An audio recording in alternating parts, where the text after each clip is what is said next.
Formula 4, merek yang ngetop. Materi ini sudah pernah saya singgung dalam buku kedua saya, Kitab Anti Bangkrut.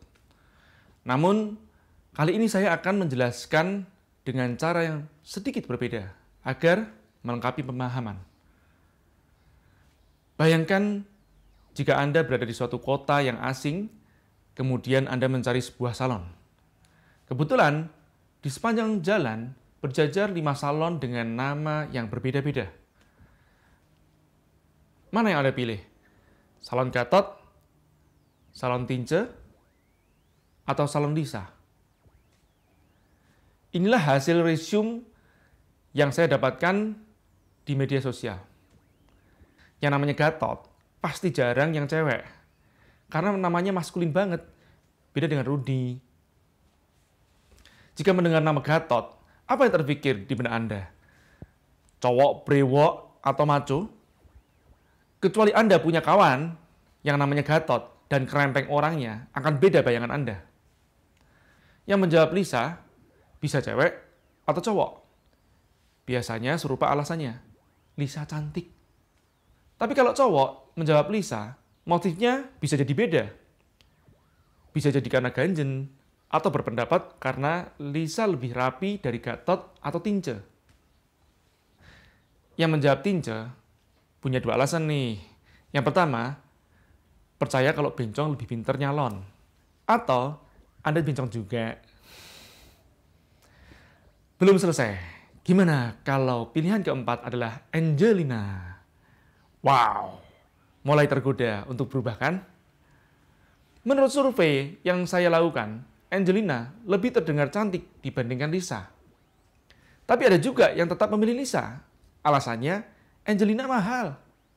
Atau nggak gue banget deh. Belum selesai. Gimana kalau pilihan kelima, namanya salon GSC? Anda mungkin berpikir, itu buat manusia apa mobil ya? Nah tuh, terbukti kan?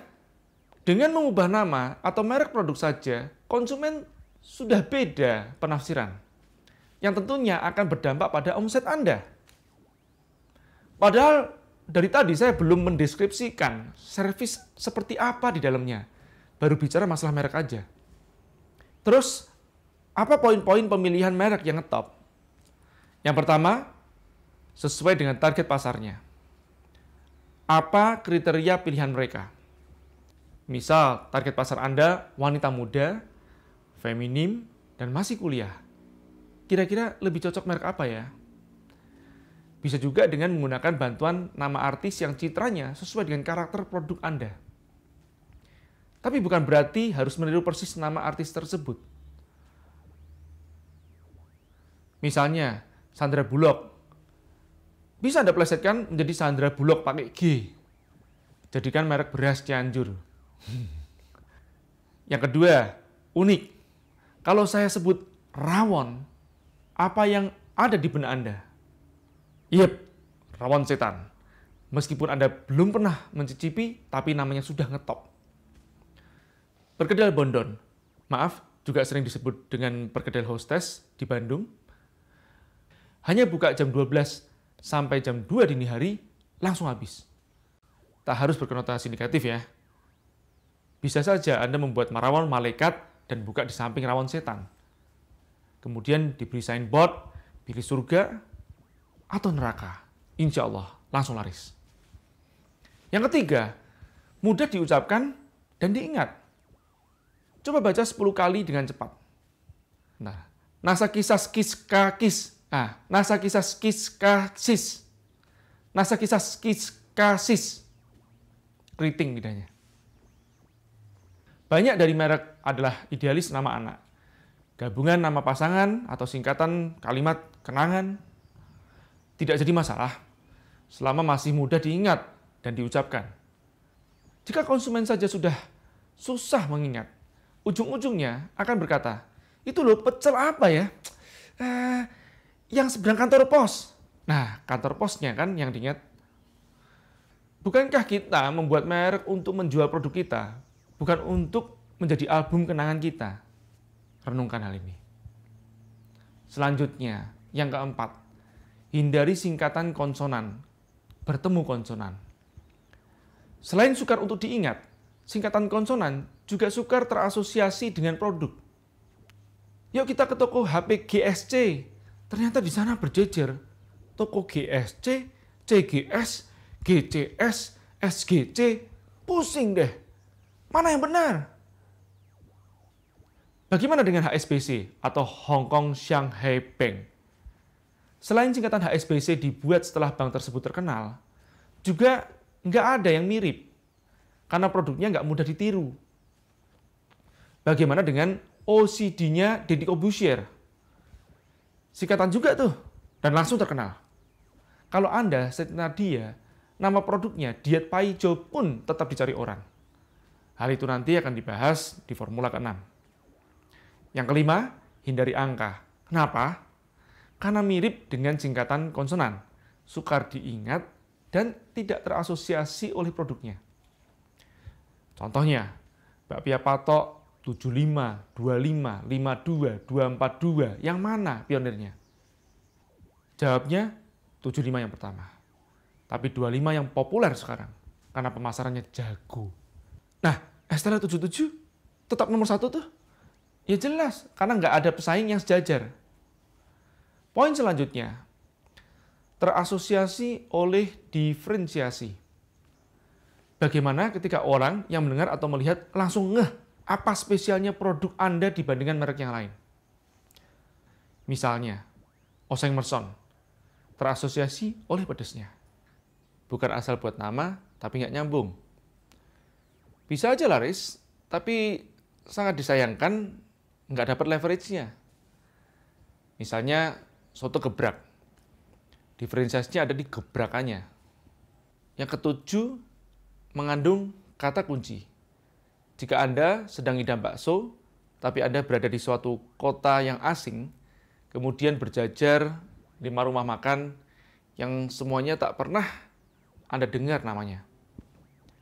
Ada warung Bunda, Depot Cita Rasa, rumah makan Barokah, gado-gado koplo, bakso Cak Noris. Mana yang Anda pilih? Meski mungkin warung makan yang lain juga menjual bakso, tapi hampir semua akan memilih yang ada nama baksonya. Bisa jadi di menu bakso Cak Noris juga tersedia mie ayam, nasi goreng, dan lainnya. Namun Anda akan memilihnya karena ada kata kunci tadi. Gunakan kata kunci dalam membidik target pasar tertentu. Hal ini akan memberikan peluang yang lebih besar pada jumlah konversi Anda. Merek yang ngetop membuat orang penasaran untuk membeli, tapi produk yang ngangenin yang membuat orang kembali lagi. Ketujuh poin di atas tak harus diterapkan semuanya dalam satu merek. Jika diminta memilih mempertahankan satu dari ketujuh di atas, saya akan memilih unik.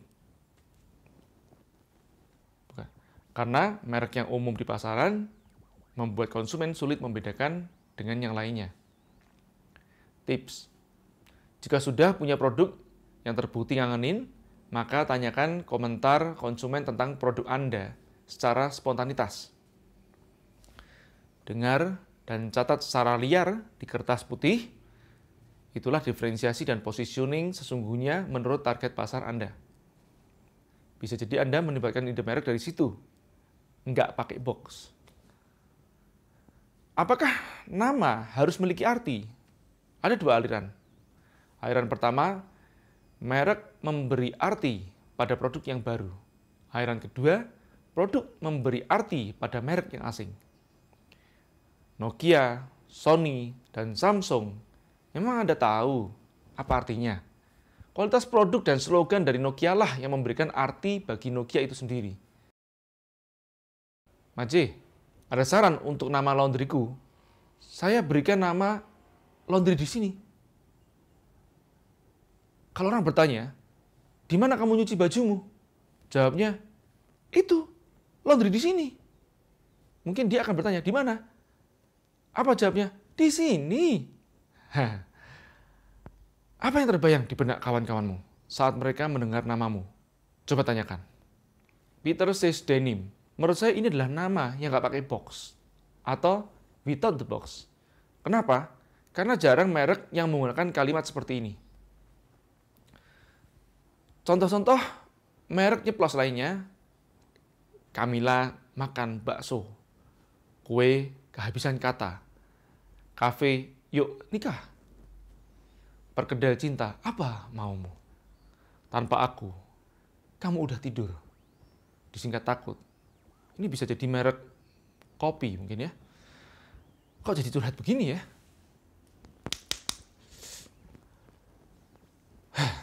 Hanya saja, merek yang panjang seperti itu, ujung-ujungnya akan disingkat, baik oleh pemilik ataupun konsumen. Seperti buku saya, The Power of Kepepet, disingkat menjadi TEPO. Kitab Anti Bangkrut, disingkat menjadi KAB. Dan bukan langsung laris yang disingkat menjadi BLL. Tapi ada juga yang nyeplos Bulala, Bularis, Bulula, sakarmu. Nggak pakai box lagi. Jika biasanya merek adalah kata sifat, nama orang atau subjek, bisa jadi nanti trennya pakai kata sambung atau predikat. Misal, bakso kemudian. Es campur apa? Hijab karena. Kue anu, kue tiang atau.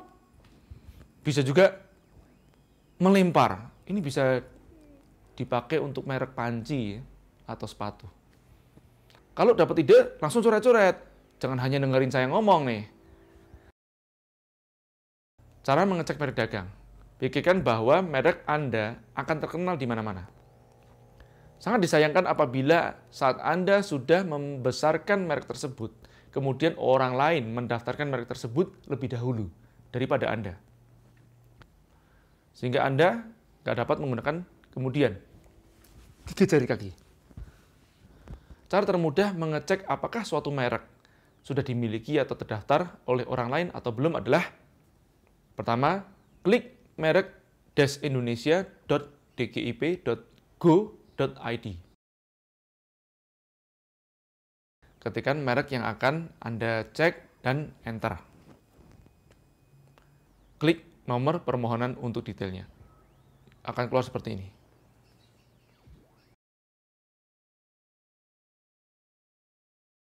Adapun ada merek dagang yang sedang dalam proses pendaftaran yang nggak tercantum di situ.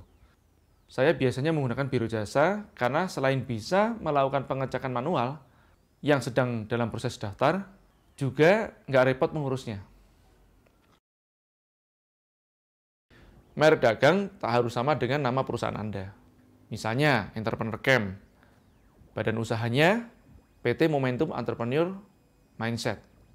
Mana yang harus ditonjolkan? Tentu saja merek dagang lebih utama.